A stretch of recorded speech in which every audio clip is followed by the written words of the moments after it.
Pakistan electronic media regulatory authority PEMRA ने हदायत की है कि टीवी चैनल्स किसी भी रियासती अदारे के खिलाफ मवाद नशर न करने को यकीनी बनाएं।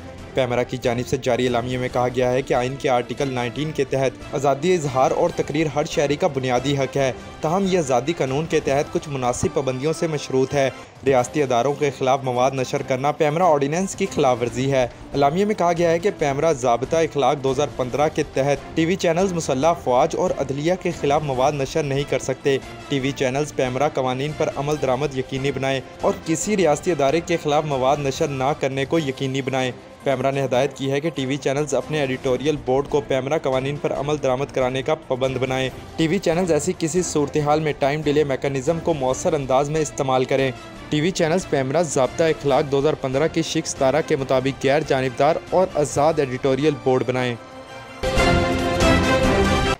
जनूबी कोरिया ने पाकिस्तान को कर्ज़ों में बड़ा रिलीफ देते हुए $1,91,00,000 से ज़ायद कर्ज की अदायगी मौखर कर दी।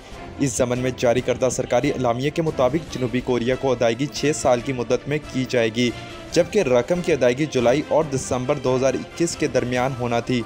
सरकारी एलामिया के तहत हुकूमत ने G20 कर्ज मौखर इक़दाम के मुआहदे पर दस्तखत कर दिए हैं। इस इक़दाम से मुल्की मईशत पर मुस्बत असरात मुरतब होंगे और ज़र मुबादला के ज़खायर में भी फौरी कमी वाक़या नहीं होगी। जारी एलामिया के मुताबिक पाकिस्तान अब तक $3,65,30,000 कर्ज की अदायगी में रिलीफ हासिल कर चुका है।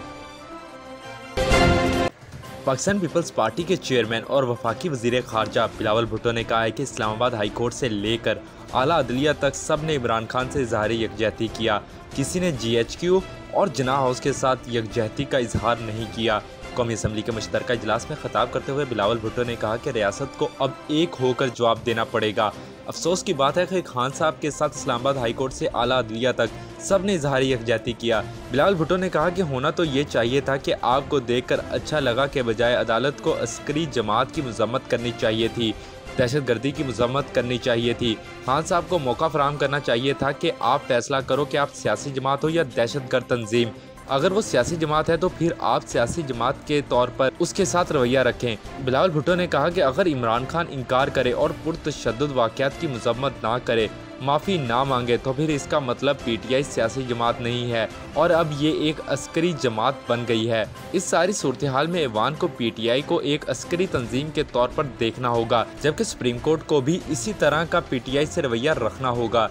इन्होंने कहा कि ये वाहिद सियासी जमात है जिसने हर अदारे पर हमला किया। इब्तदा पार्लियामान से शुरू हुई, फिर इंसाफ के दारों पर तनकीद की, हुकूमत में आए और सिलेक्टेड राज कायम करके ISI को इस्तेमाल किया और अपने मफादात निकलवाए। उस वक्त इन्हें सोमोटो लेकर इमरान खान को अदालत में तलब करना चाहिए था।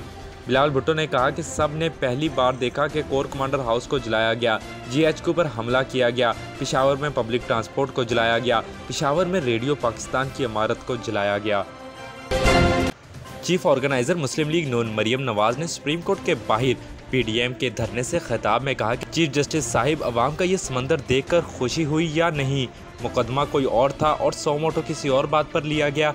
मरियम ने मज़ीद कहा कि आपने कुर्सी और ताकत के गलत इस्तेमाल से 4-3 के फैसले को 3-2 के फैसले से बदला। असम्बलियाँ तोड़ने में इमरान खान और परवेज़ इलाही ही नहीं, आरिफ अलवी भी शामिल थे। मरियम ने कहा कि इमरान खान की गिरफ्तारी पर अवाम बाहर ना निकली। इमरान खान की गिरफ्तारी पर तरबियत याफ्ता बलवाई निकले, जिन्हें बॉर्डर खोलकर इमरान ने पाकिस्तान बुलाया। इन्हें जमान पार्क में जगह दी गई। अवाम तीली और माचिस लेकर नहीं निकलती। इमरान ने लिस्ट बनाई थी कि अगर गिरफ्तारी हुई ये टारगेट हैं। इमरान ने कहा था कि अगर गिरफ्तारी हुई तो इन जगहों पर हमला करना। मरियम नवाज ने चीफ जस्टिस को मुखातिब करते हुए कहा कि इमरान से पूछा कि पाकिस्तान में शोहदा की यादगार का क्या हुआ।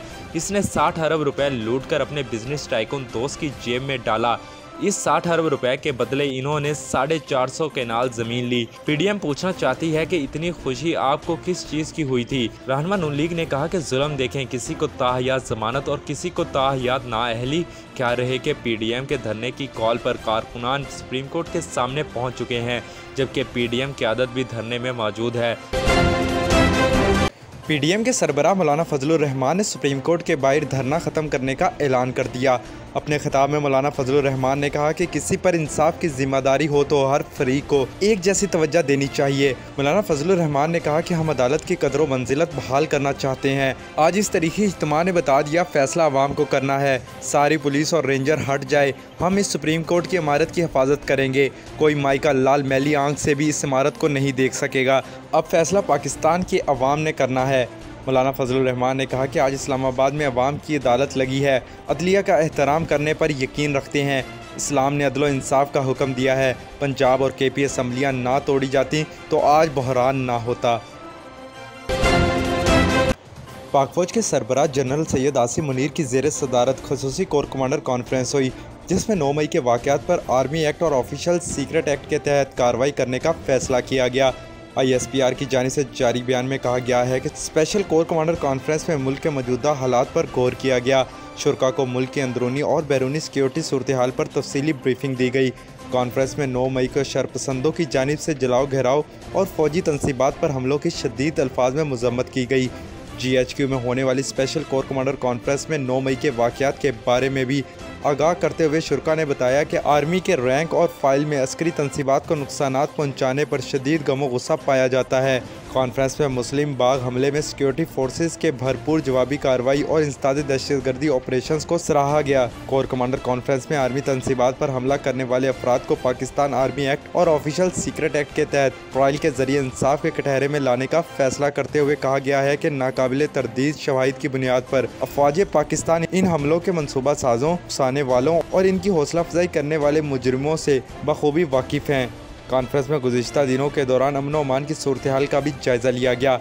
एक सियासी जमात की क़यादत ने महज सियासी मफादात के लिए लोगों को इस्तेमाल किया। किसी भी हल्के की जानिब से क़याम अमन व अमान में रुकावट डालने वालों से आहानी हाथों से निमटने का फैसला किया गया। कॉन्फ्रेंस में बताया गया कि शोहदा की यादगारों की बेहुरमती, तारीखी इमारतों को नजर आतिश करने और फौजी तनसीबात की तोड़ फोड़ पर एक मनसूबे के तहत अमल कराया गया ताकि अदारे की बदनामी हो सके। ये सारा अमल ज़ाती सियासी एजेंडे के असूल के लिए था। ISPR के मुताबिक कोर कमांडर कॉन्फ्रेंस के शुरा की जानिब से सियासी इस्तेहकाम के लिए कौमी इत्तफाक़ राय पैदा करने पर जोर देते हुए कहा गया है कि मुल्क में सियासी इस्तेहकाम लाने के लिए तमाम कोशिशों की हमायत की जाएगी। कॉन्फ्रेंस में सोशल मीडिया पर फैलाए जाने वाले प्रोपेगेंडा पर मुतल्लिका कवानीन के इतलाक़ का भी मुतालबा किया गया। बर्फानी तूफान थम गए, अब मुझे ठंड नहीं लगती, मगर बहार, चमकीली धूप और मद्दाह 6 माह बाद फिर अकेला छोड़ जाएंगे। सोचती हूँ किसी ऐसी जगह शिफ्ट हो जाऊं जहाँ सारा साल रौनक रहती हो। न्यूयॉर्क में लाहौरी जिली ही ऐसी जगह है जहाँ लजीज खानों के मद्दाह सारा साल जौक तर जौक आते रहते हैं। 1026 Coney Island Avenue, Brooklyn, New York 7188591400। Lahori chilli पर आएं, हर मौसम के खाने खाएं।